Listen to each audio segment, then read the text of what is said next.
दोस्तों मैं हूं बिली सिंह। मेरा आम का बाग है। किस्म लगा रखी हैं मैंने आम्रपाली और मल्लिका। आम्रपाली तकरीबन 225 पेड़ है और 25 के करीब मल्लिका के। तो सितंबर का महीना है, सीज़न ओवर हो चुका है। कल ही मैंने लास्ट खेप जो है आम की उतारी। अभी भी कच्चे थे, 20-22 किलो उतर गए। तो ये 15 सितंबर तक वैसे खिंच जाता है, लेकिन मेरे को लगा कि अब निकाल दो बस। तारीख आज 4 सितंबर। 31 अगस्त को मेरे बाग की आयु जो है वो 4 वर्ष हो चुकी है। तो सबसे पहले साल मैंने 2020 में 85 पेड़ लगाए थे। तो मेरे को उस साल मतलब मेहनत करनी पड़ी, तो लगा कि यार और लगाने चाहिए। तो मैंने नेक्स्ट ईयर फिर 85 पेड़ लगाए। तो सेकंड ईयर में भी फिर यही नौबत आई। दिमाग ने कहा कि और लगाने चाहिए पेड़, इतनी मेहनत भी कर रहे हैं तो कम है ये पेड़। सघन बागवानी का मतलब ही ये है कि थोड़े से ज़्यादा लगाए जाएं। आप 1 एकड़ लगाते हैं, आधा एकड़ लगाते हैं। तो तीसरे साल भी जो कि लास्ट ईयर था, मैंने 85 प्लांट्स और लगाए। तो टोटल 250 के करीब हो गए। मेरे बहुत सारे व्यूअर्स हैं जिनकी रिक्वेस्ट आ रही है डेली कि चौथे साल की इनकम का बताएं, वीडियो डालें। तो आज दिन आ गया उसका। जैसे 10वीं और 12वीं क्लास का रिज़ल्ट आ रहा हो, या हायर क्लासेस का भी, तो वो दिन है आज मेरा भी। क्योंकि पूरा साल मेहनत करता हूँ, तो उसका रिज़ल्ट जो है वो भी फिर देखना पड़ता है, अभी पास हुए या फेल हुए।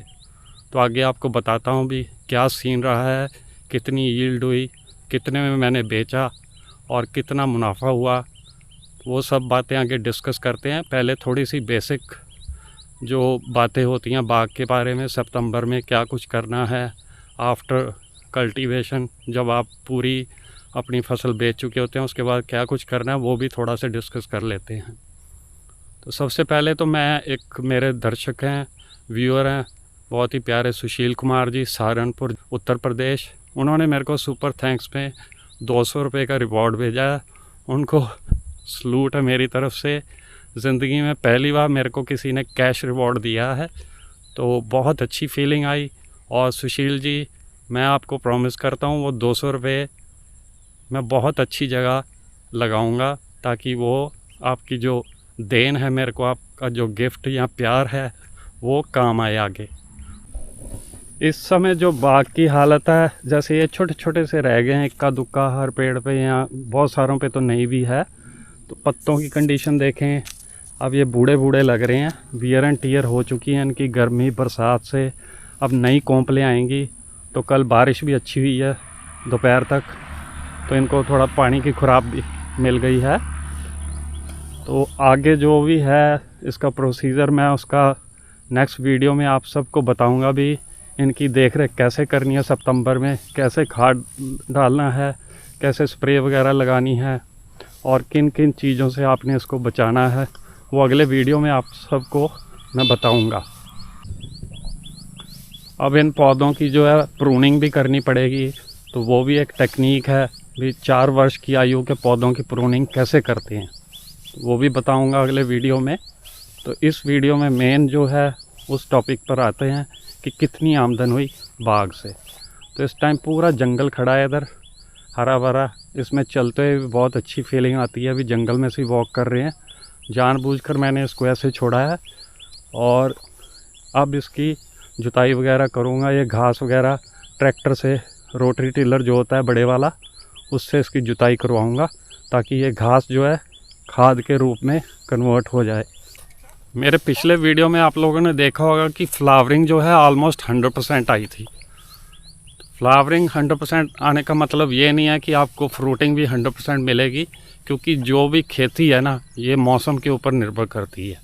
मौसम अगर कंड्यूसिव होगा, सहायता करेगा फ्रूटिंग लाने में और उसको ग्रो करने में, तो तब आपकी यील्ड जो है, उत्पादन जो है वो अच्छा आएगा। अचानक से 12-13 मई से इतनी भयंकर गर्मी शुरू हो गई, लू चलनी शुरू हो गई, तेज़ हवाएं। तो जो फूल आया हुआ था उसमें से काफ़ी सारे पौधों का फूल सूखा भी और गिर भी गया। सिर्फ 110 पेड़ों के ऊपर फल आया था इस बार। तो 250 में से 110 पेड़ों पे फल आया।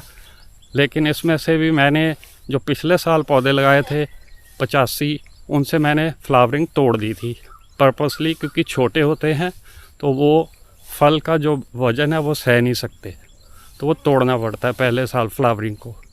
बाकी जो मौसम बहुत गर्म होने की वजह से वो जड़ गया फूल, तो फाइनली 110 पेड़ों के ऊपर फल आया।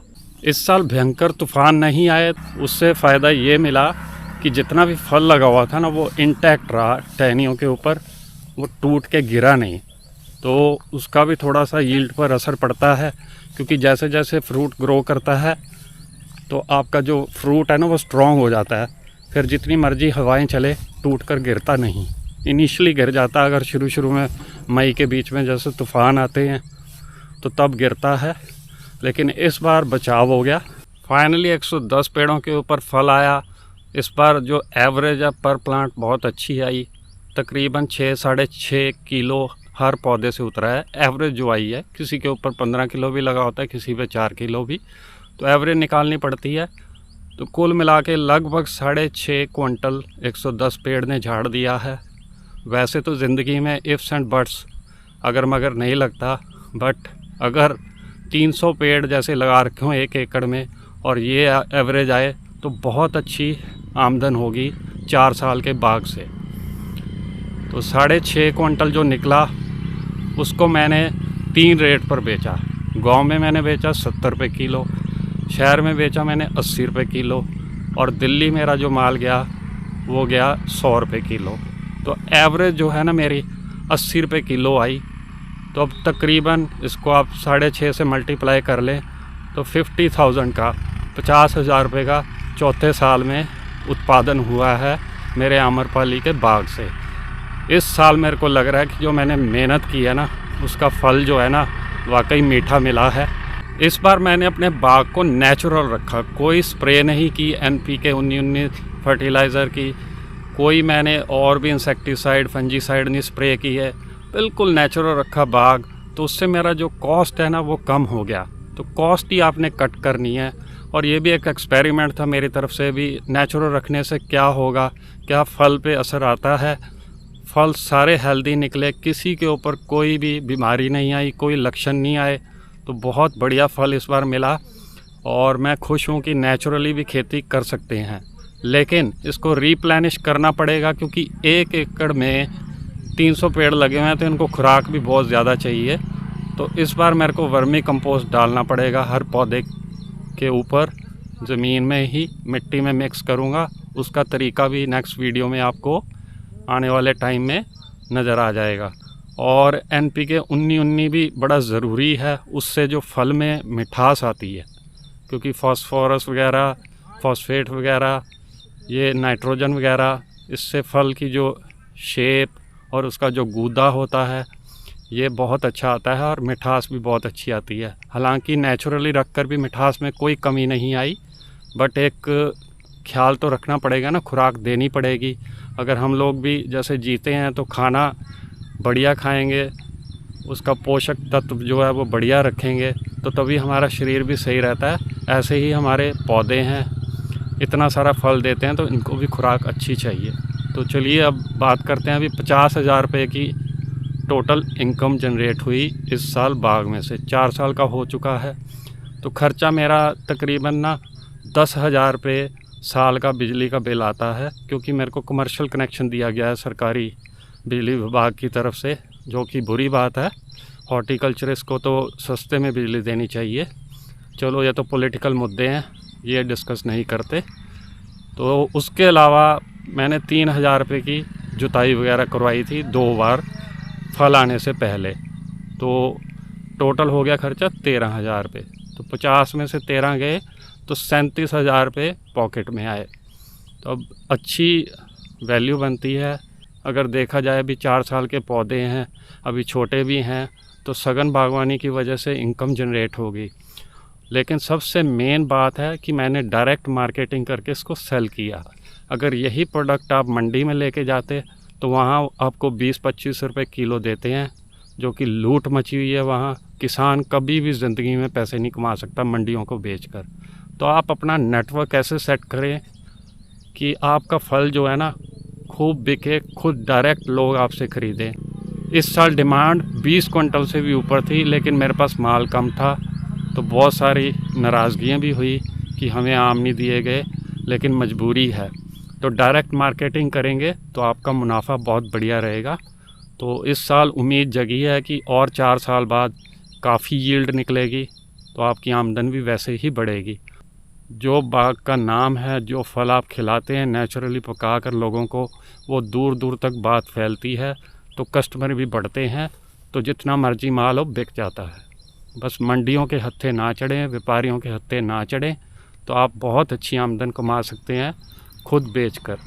मेरा चैनल बहुत सारे लोग देखते हैं, बहुत सारे एजुकेटेड फार्मर्स, बहुत सारे रिटायर्ड एजुकेटेड ऑफिसर्स भी देखते हैं, वो सलाह भी देते हैं।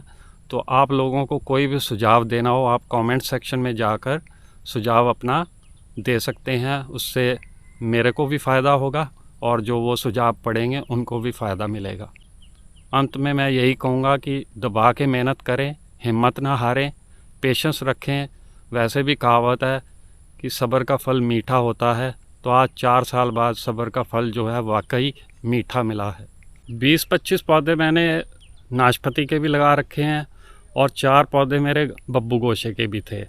तो इस साल बब्बू गोशा भी बहुत ही मीठा और जूसी निकला है, उससे भी थोड़े पैसे कमाए हैं। और नाशपाती भी खूब बेची है मैंने। 25 रुपये किलो के हिसाब से नाशपाती बेची और 50 रुपये किलो के हिसाब से बब्बू गोशा बेचा, तो उससे भी थोड़ी सी आमदन में इजाफ़ा हुआ है। तो ऐसे बाउंड्री पे आप ऐसे पौधे लगाएंगे तो इनकम थोड़ी और बढ़ जाती है। ऑलराइट दोस्तों, अब नेक्स्ट वीडियो में मिलेंगे, तब तक के लिए टेक केयर एंड बाय।